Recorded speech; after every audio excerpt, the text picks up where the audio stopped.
The divorce papers hit the kitchen table with a sound like a gunshot. Christine Whitfield did not flinch. She watched her husband cradle their 4-year-old daughter against his chest, grease still crusted under his fingernails, and let a smile curl across her lips. "You really think you can raise her on a mechanic's paycheck?" Jack Bennett said nothing.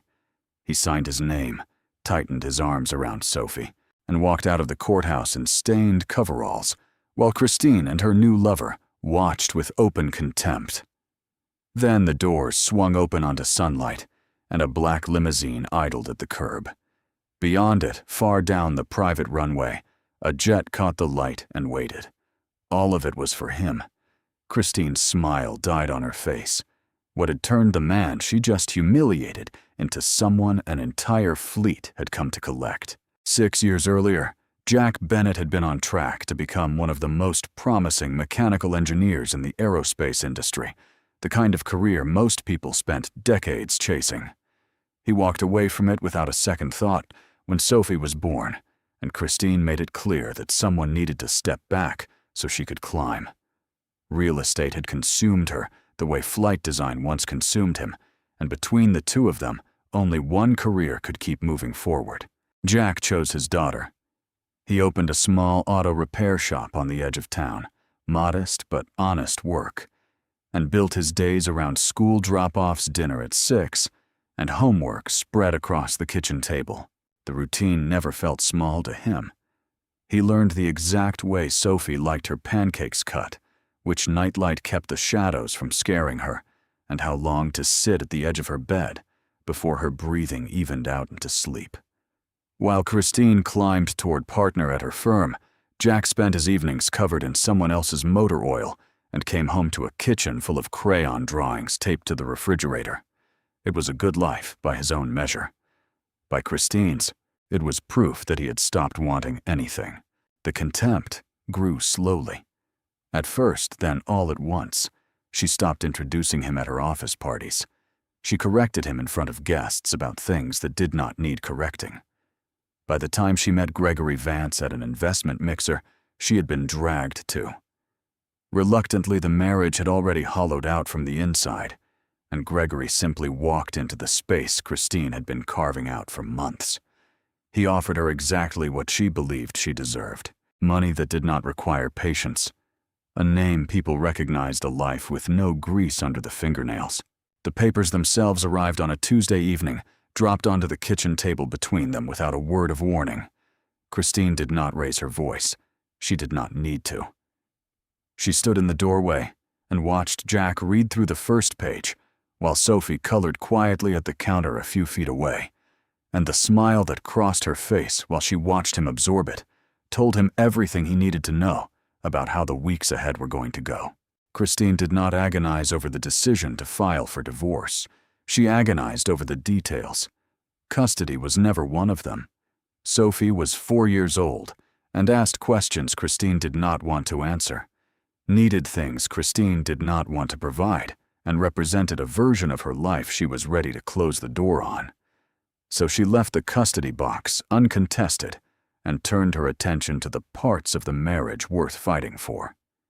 Her lawyers moved fast, faster than Jack's single retained attorney could keep pace with emptying joint accounts and staking claims to assets before he understood what was happening. It was efficient. It was also not enough for her. What Christine needed more than the money was a story where she was not the one who had walked away from her own daughter. So she built one. At dinners with mutual friends, she let it slip that Jack had grown comfortable doing nothing, that a man who spent his days elbow deep in other people's cars had no business raising a child alone. The story spread the way stories do in small towns, passed from one kitchen to the next, until it hardened into fact. 2 of Jack's longest-standing customers stopped bringing their cars in that same month. Nobody said why. Nobody had to. Jack heard fragments of what was being said about him and let them pass without correction. Defending himself would have meant explaining that Christine was the one who did not want their daughter, and he was not willing to hand Sophie a story like that to carry for the rest of her life. He would rather be the man everyone whispered about, then let his daughter grow up knowing her mother had left her on purpose. The morning of the hearing, Jack dressed the way he dressed every other morning in coveralls still marked from the engine he had been rebuilding the night before. There had been no time to change, and no reason to. He was not the one who needed to perform anything for anyone in that courtroom. Christine arrived in a cream-colored suit with Gregory, a step behind her, close enough to be seen, careful enough to stay silent while the judge spoke. In the hallway outside the courtroom, Christine caught Jack's eye and leaned toward Gregory just loud enough to be overheard. "Watch this," she said. "He'll fold before we even get inside." Jack heard it and said nothing, only shifted Sophie's backpack higher on his shoulder and pushed through the double doors. The custody ruling took 4 minutes. Christine had signed away her claim weeks earlier, and the judge read through it with the flat efficiency of someone who had seen 100 cases like it and would see 100 more. Full custody to the father. No objections entered. When it was over, Christine leaned toward Jack just long enough to be heard by the small cluster of people who had come to watch, and let a comment slip about how far a man could really get repairing transmissions for a living, and whether a mechanic's income could stretch to cover a child's future. Jack signed the final papers, lifted Sophie from the bench, where she had been swinging her legs and coloring quietly through the whole proceeding, and walked toward the doors without offering Christine the reaction she had been fishing for. The doors opened onto a parking lot brighter than he expected, and for a moment Jack thought the light was simply the shift from the dim courtroom to midday sun. Then he saw the car. A black limousine sat at the curb with its rear door already open, and beside it stood a woman in a tailored gray suit, holding a tablet flanked by 2 men Jack did not recognize. Behind them, past the chain-link fence marking the edge of the private airfield, the courthouse backed onto. A jet caught the light on its fuselage and sat waiting on the tarmac engine's idle stairs already lowered. Christine's laughter died somewhere in her throat. She looked at the limousine, then at Jack, then back at the limousine, searching for the version of events where any of this made sense. Gregory's hand tightened slightly on her shoulder. The woman in the gray suit stepped forward, said Jack's name with the ease of someone who had rehearsed the moment, and gestured toward the open door as if this were the most ordinary errand in the world. Jack could have turned around. He could have let the moment stretch out long enough for Christine to demand an explanation, could have watched her face, while he gave her every detail of who was picking him up. And why could have let 6 years of being underestimated finally settle the score in front of witnesses? Instead, he shifted Sophie higher on his hip, thanked the woman in gray with a small nod, and walked toward the car without looking back to see whether Christine was still watching. She was. Everyone in that parking lot was. For 6 years, Jack had absorbed every version of what people thought he was worth, and for 6 years, he had told himself it did not matter as long as Sophie was warm, fed, and loved. Standing there with the tarmac shimmering behind the fence, he understood for the first time that it had mattered to him more than he let himself admit, and that the ache of it was only now starting to loosen its grip. The limousine door closed on the sound of Christine finally finding her voice too late and too far away to matter, and the car pulled out toward the airfield, where the jet was already turning its engines toward departure. 6 weeks before Jack stood in that courthouse parking lot, none of what waited for him there existed yet. His days were built instead around a laptop propped on the kitchen table long after Sophie had gone to bed, and a growing stack of rejection emails that all seemed to be written by the same tired hand. He had spent 6 years away from anything resembling an aerospace engineering job, and every recruiter he spoke with treated that gap the same way, as a wound requiring explanation rather than a choice he had made on purpose and would make again. Holloway Aerospace called him in for one interview. He sat across from a hiring manager who spent most of the 40 minutes staring at the blank years on his resume instead of the years that came before them. When Jack explained that he had spent that time raising a daughter alone after his wife chose her career over their marriage, the man nodded in the polite, closed way. People nod when they have already decided something. then asked whether Jack had kept his certifications current. Jack had not. There had been no money for renewal fees, and no time between school pickups and the shop to sit for the exams. The interview ended 12 minutes early, and Holloway Aerospace never called back.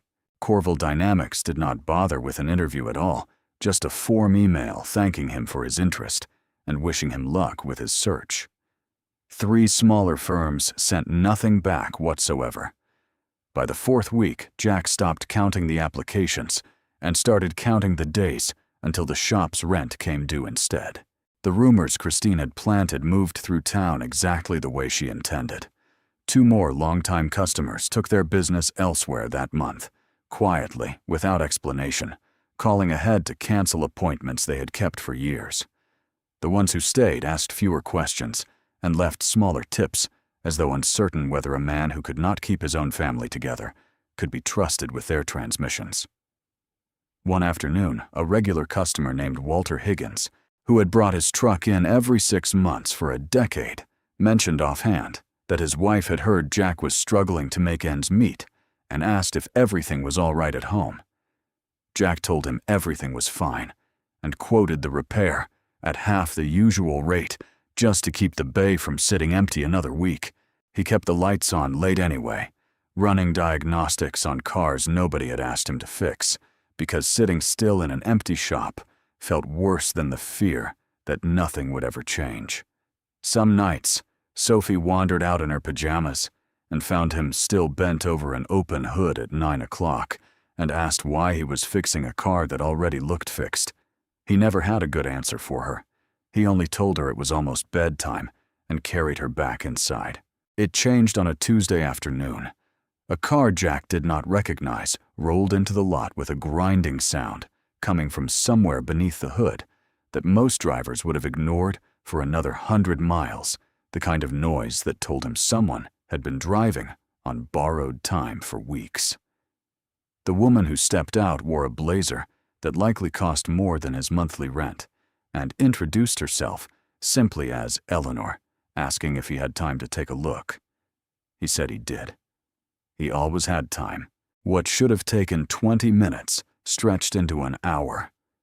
Jack kept finding small things wrong that a less careful mechanic would have missed, and fixing each one without being asked the way he fixed everything out of a stubborn need to leave a job better than he found it.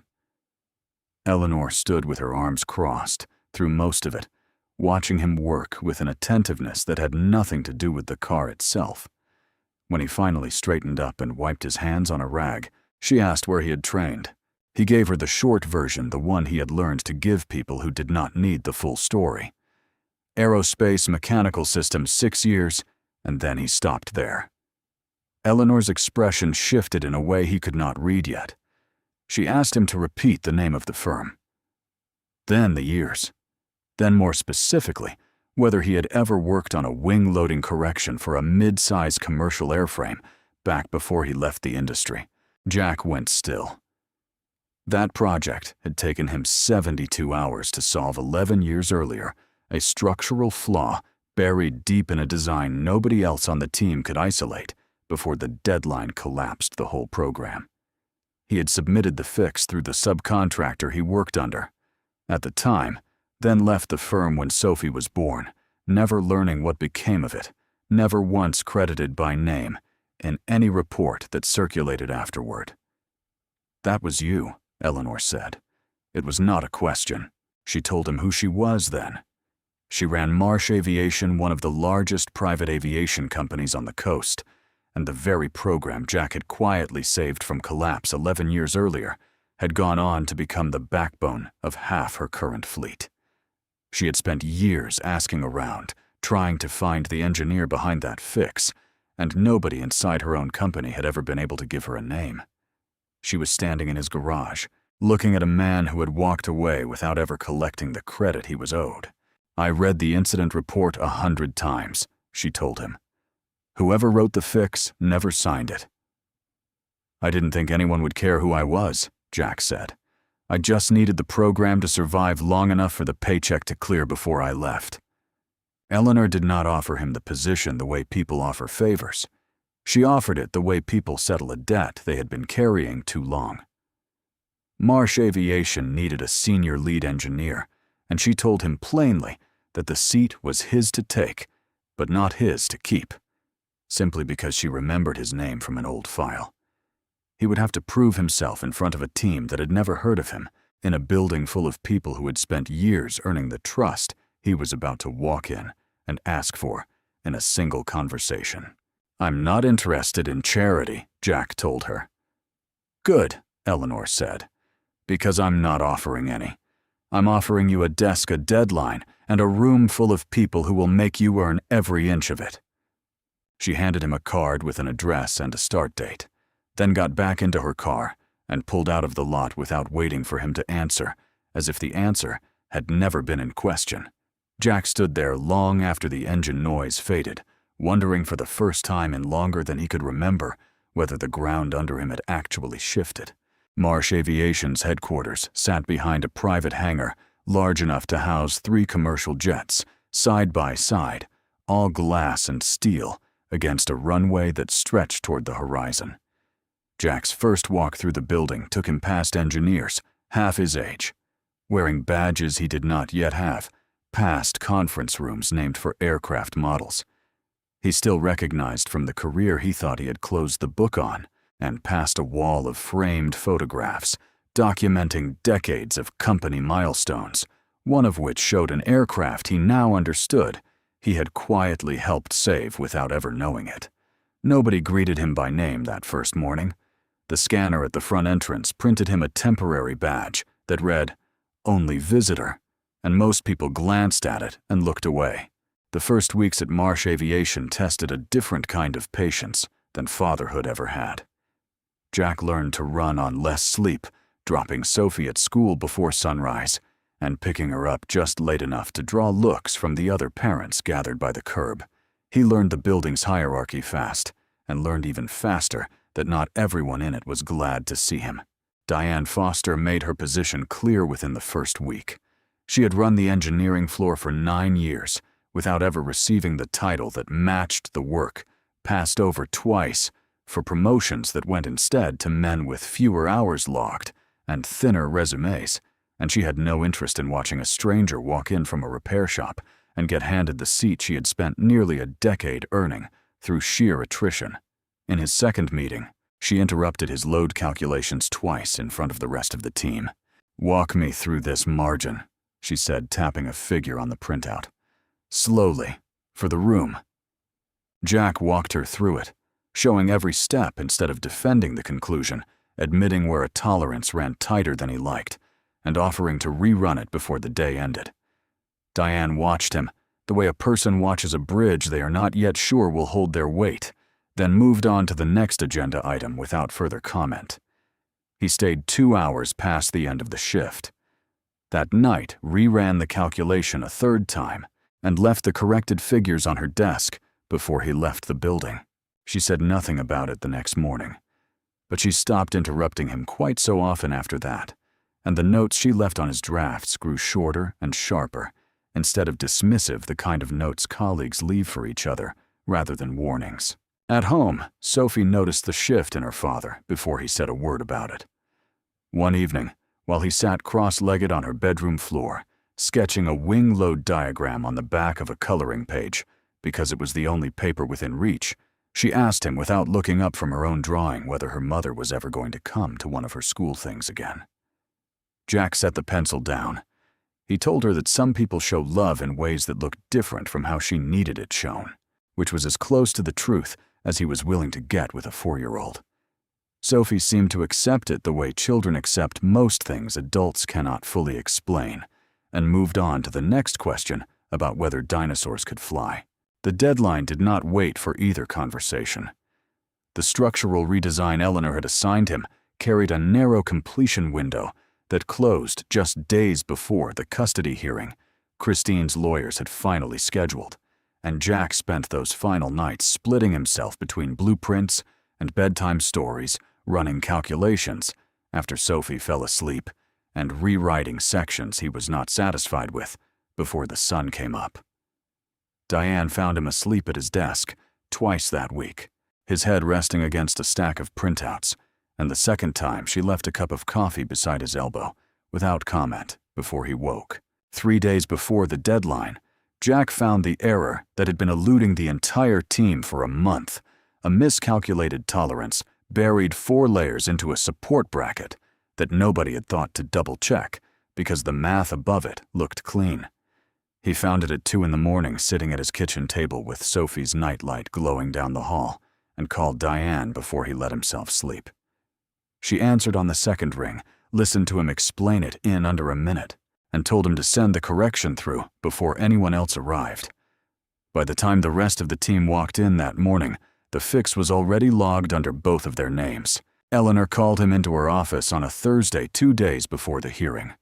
The redesign, she told him, had done more than solve the structural problem Marsh Aviation had been chasing for over a year. It positioned the company to win the largest contract in its history, provided the board of outside investors approved the final numbers in person. She wanted Jack to lead that presentation himself. "Me," Jack said. "Not you. You built it," Eleanor said. "You defend it." The meeting was scheduled for the morning directly following his hearing, with Christine leaving no space between the two. Jack did the math, without meaning to a courtroom at 9, a flight after a boardroom full of strangers holding the fate of the company in their hands by early afternoon.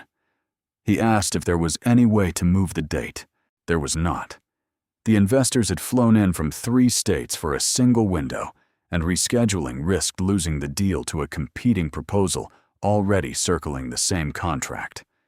Eleanor did not apologize for the timing. She simply told him what came next, the detail she had clearly been holding back until the rest had landed.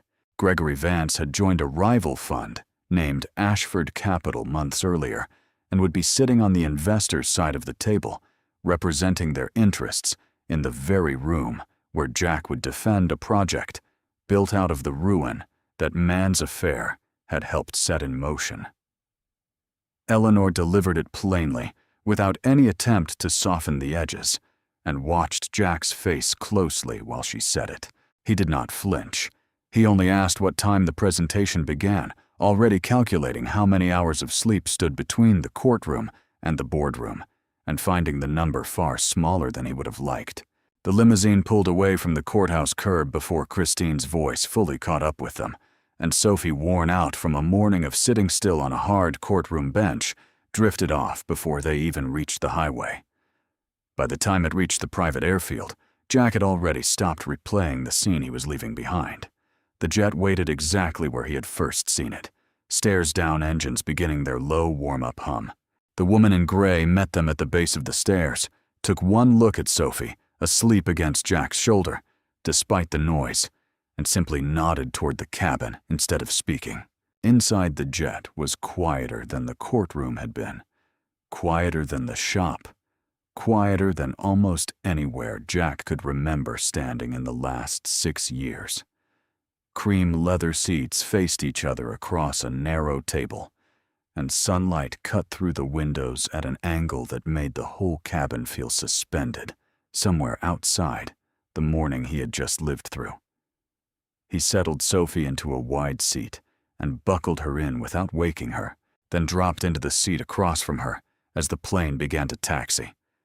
Through the window, the courthouse shrank into a gray rectangle behind them, then disappeared entirely behind a line of trees. He had roughly 2 hours before landing, and he spent the first 30 minutes of it staring at his daughter instead of the folder of presentation notes open on his lap. She had slept through the entire hearing, through Christine's last comment about his transmissions through the moment. A stranger in gray had turned his life sideways for the second time in a month.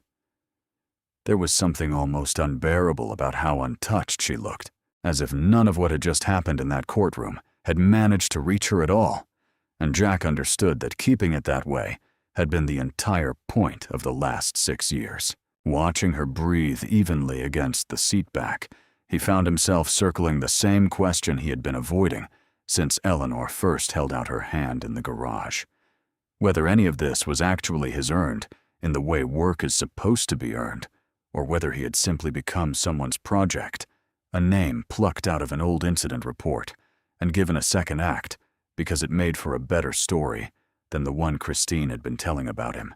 He thought about Diane's silence the morning after she caught him asleep at his desk, about the coffee she had left without comment, about whether any of it had been real trust or simply patience running out. The thought did not have anywhere good to go, and Jack knew it.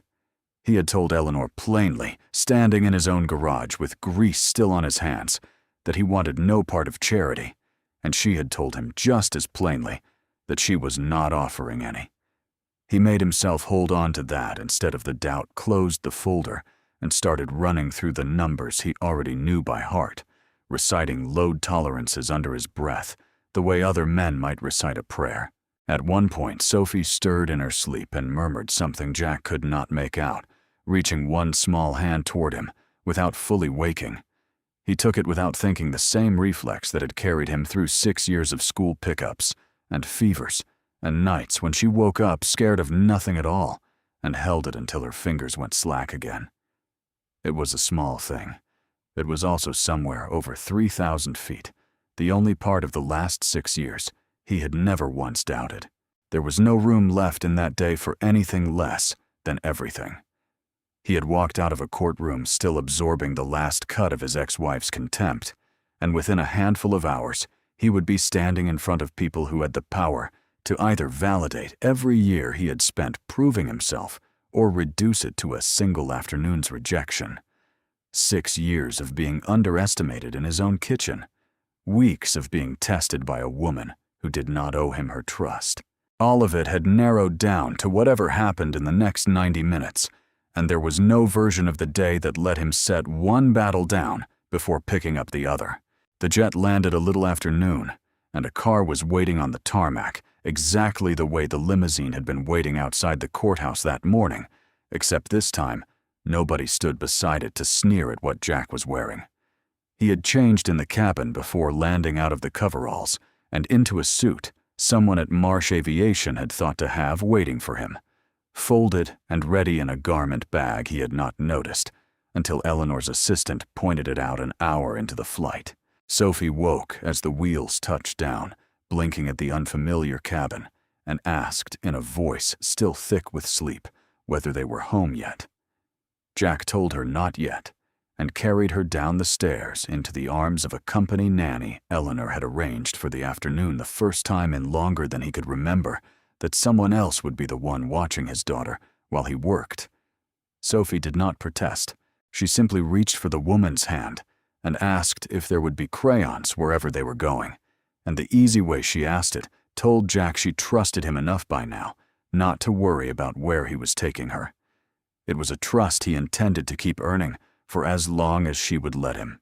The boardroom sat on the top floor of a glass tower downtown, and the car took them there through streets Jack had not driven in years, past storefronts and office buildings that had gone up or come down since he last paid attention to a skyline instead of an engine block. He watched the city slide past the window and thought briefly that this had once been the future he assumed for himself before Sophie changed the shape of every plan he had ever made. He did not regret the 6 years. He only wondered, watching the tower rise ahead of the car, what it would feel like to stand inside a version of his career he had long assumed was closed to him for good. By the time Jack reached the boardroom doors, his hands had gone steady in the particular way they only went steady right before something mattered. Eleanor led him through the lobby and into an elevator paneled in brushed steel, neither of them speaking, as the floor numbers climbed past, 40 past, 50 past. The height Jack once calculated wind shear tolerances for on buildings just like this one. When the doors opened, a wall of glass framed the skyline behind the boardroom entrance, a theatrical enough backdrop for either humiliation or triumph, though Jack refused to guess which one was waiting for him inside. Eleanor looked him over, once straightened his collar without asking permission, and told him the room was full. How full? Jack asked. 12 investors, 3 of my own board members. Eleanor held his gaze. And Gregory Vance, seated near the head of the table exactly where I told you he'd be. Jack nodded and straightened his jacket a second time, though it did not need it. "You built something that survives," Eleanor said. "Go in there and tell them why." He walked through the doors before he had time to think about what walking through them meant.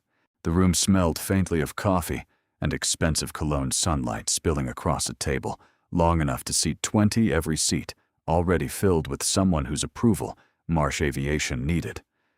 Jack scanned the room, once the way he used to scan an engine bay, before deciding where to start, and found the one face that mattered most sitting exactly where Eleanor had warned him it would be. Gregory recognized him almost instantly. The mechanic from a courtroom photograph someone in his office had apparently pulled up out of idle curiosity, and for one visible second, his composure slipped before he recovered it behind a tight, professional smile. Jack did not acknowledge the recognition. He walked to the front of the room, opened his laptop, and began exactly where Eleanor had told him to begin, with the structural problem that had nearly cost Marsh Aviation its biggest program 11 years earlier, and the redesign that had finally solved it for good. He spoke for 40 minutes without notes, walking the room through load calculations Diane had once made him defend, line by line, through the miscalculated tolerance he had caught at 2 in the morning, with Sophie's night light glowing down the hall, through every decision that had gone into a design built to outlast the company's next 3 decades of contracts, instead of just the next one. He kept the language simple where he could, the way he used to explain a repair to a customer who did not know an alternator from a radiator, and watched the room lean forward instead of checking their phones. He clicked to the next slide, a cutaway diagram of the support bracket that had failed in the original design, and traced his finger along the exact stress point where the fracture had first appeared 11 years earlier. Somewhere near the middle of the table, a chair creaked as someone leaned in for a closer look. Jack kept his voice level and let the silence that followed sit there unfilled, because silence, he had learned watching Eleanor negotiate, was often more convincing than words rushed in to cover it. A board member from Ashford Capital, seated only 2 chairs from Gregory, interrupted midway through, pressing him on a weight distribution figure that did not match an older report she had clearly read the night before. "Where did this correction come from?" she asked. "It isn't in any file I've seen." "It's in the file now," Jack said, and pulled up the older report on the shared screen, walking her through exactly where the original numbers had gone wrong, before showing her the corrected calculation Diane had verified twice before the presentation.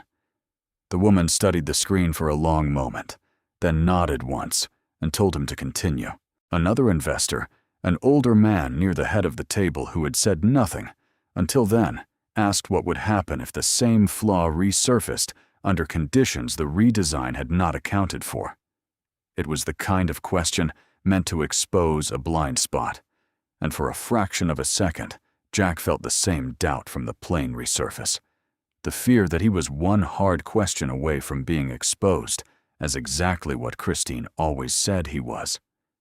He answered anyway, laying out the secondary failsafe built into the redesign specifically for that scenario, a safeguard Diane had insisted on during their 3rd review, and Jack had nearly cut to save time.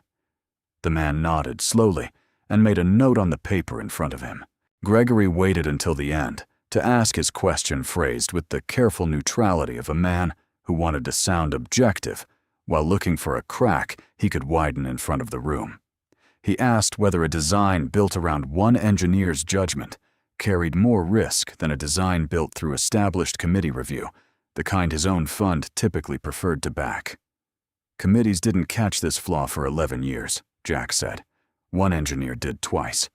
The room went quiet in the particular way rooms go quiet when someone has said something true that nobody wants to say out loud.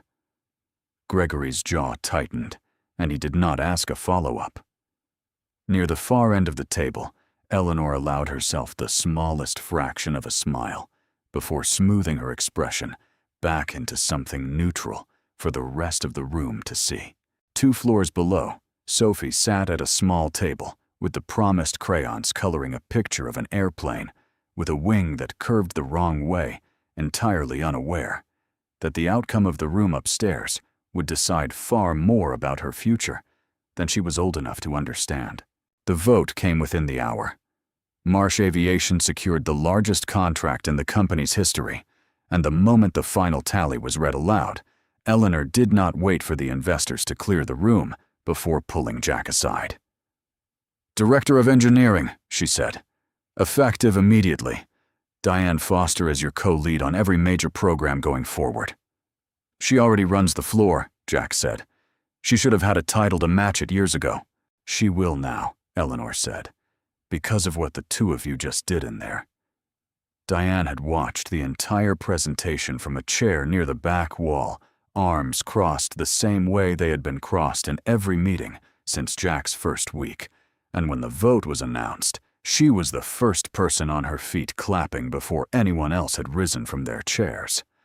She found him afterward in the hallway outside the boardroom, waiting until the crowd of investors thinned before she spoke. "I spent months waiting for you to prove me right about you," Diane said. "And you never did." She held out her hand, something that looked almost like the start of a smile pulling at one corner of her mouth. "I'd like to keep being wrong about you if the co-lead title is real." "It's real," Jack said and shook her hand. "Don't expect me to go easy on your calculations just because you're the boss now," Diane said. "I'd fire you if you did," Jack said. For the first time since he had met her, Diane laughed short and unguarded before turning back toward the boardroom to help usher out the last of the investors. Eleanor found Jack a few minutes later, alone at the head of the now empty table, and told him she had spent 11 years wondering about the engineer who had saved that first program without ever asking to be thanked for it. She said she was glad the wondering was finally over. Jack told her the truth, that he had never expected anyone to come looking, and that finding him only mattered to him now because of what it had made possible for Sophie. Eleanor did not say anything else to that.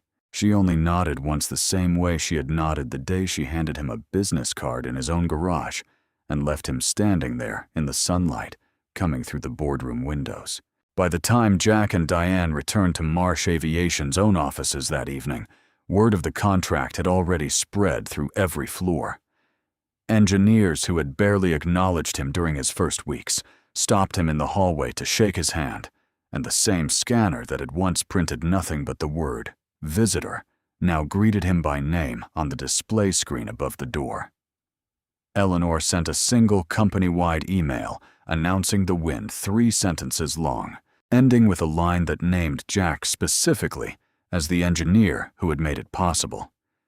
It was the first time his name had ever appeared attached to a project he had built, and he read the sentence twice before closing the laptop. News of the contract moved through the industry fast enough that it reached Christine within days, carried by the same mutual friends who had once carried her version of Jack's story in the opposite direction.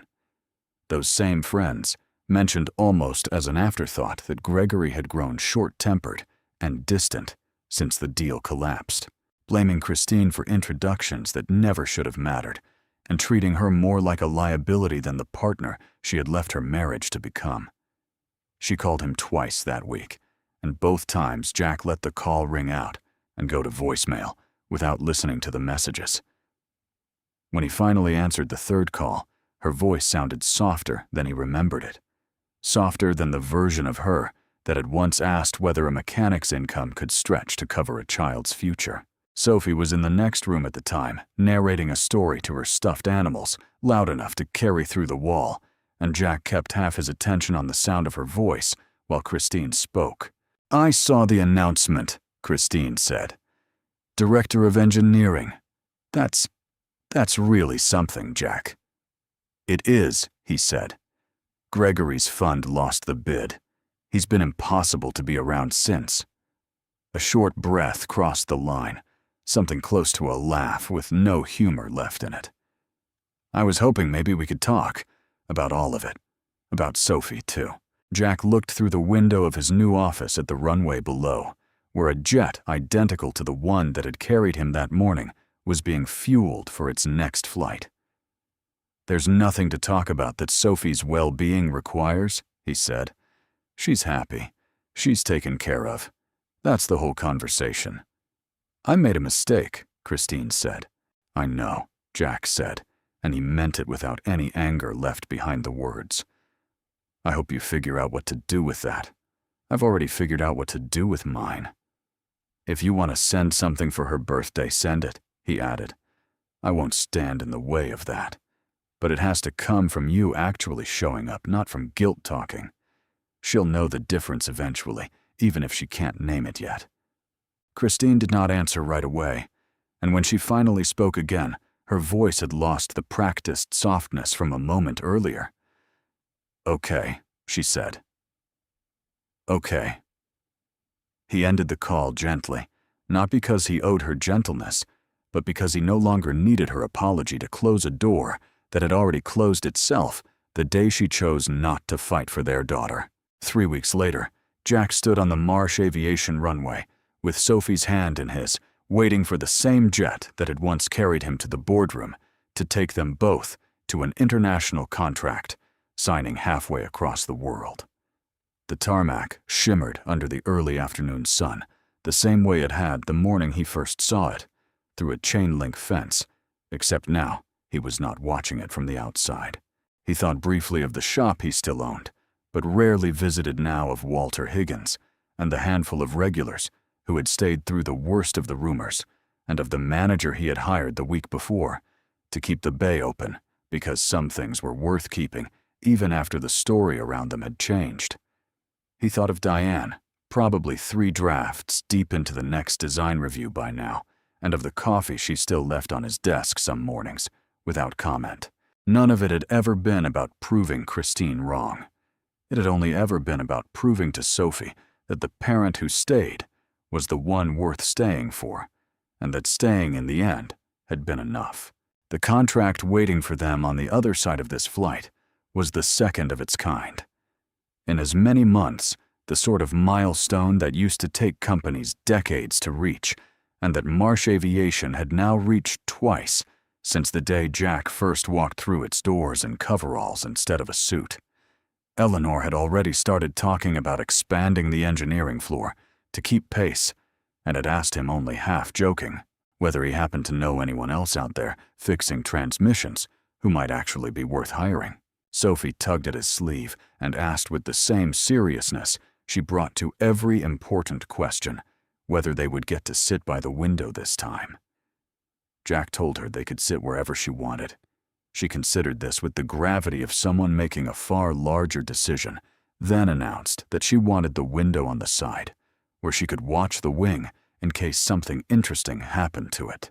Jack promised her the window seat, and did not tell her that watching the wing was exactly what he used to do for a living. 6 years earlier, and again just weeks ago, people had looked at his hands and decided what he was worth before he ever opened his mouth. Grease-stained coveralls in a courthouse hallway, a tailored suit on the top floor of a glass tower. Both had belonged to the same man the entire time. He was no longer the man Christine had mocked in a courthouse hallway, the one she had assumed would fold before the doors even opened. He had not folded. He had kept working, kept showing up, kept choosing his daughter over every easier version of the story available to him until the 2 things people once used to measure his failure. A mechanic's hands and a father's schedule turned out to be exactly what had carried him here. Somewhere back in that boardroom, the version of himself that used to apologize for his own hands had been left behind for good. Jack lifted Sophie onto his hip one more time and started toward the stairs. Behind them, the chain-link fence and the courthouse beyond it had long since faded into something smaller than memory. Ahead, the jet's engines were already turning over, ready for the next place they needed to be. He climbed the stairs without looking back, because there was nothing behind him left, worth looking back for. Only a daughter on his hip, and a future neither Christine nor anyone else would ever again be in a position to look down on. Minutes later, as the jet lifted off the runway and banked toward open sky, Sophie pressed her palm flat against the window and watched the wing tilt against the clouds, exactly the way she had promised herself she would. Jack watched her instead of the view, and for the first time since the courthouse doors had swung open onto sunlight, he let himself simply enjoy the fact that nothing was chasing either of them anymore. Below them, the ground fell away into a patchwork of fields and rooftops, and for the length of the climb, neither of them needed to be anything other than exactly who they already were.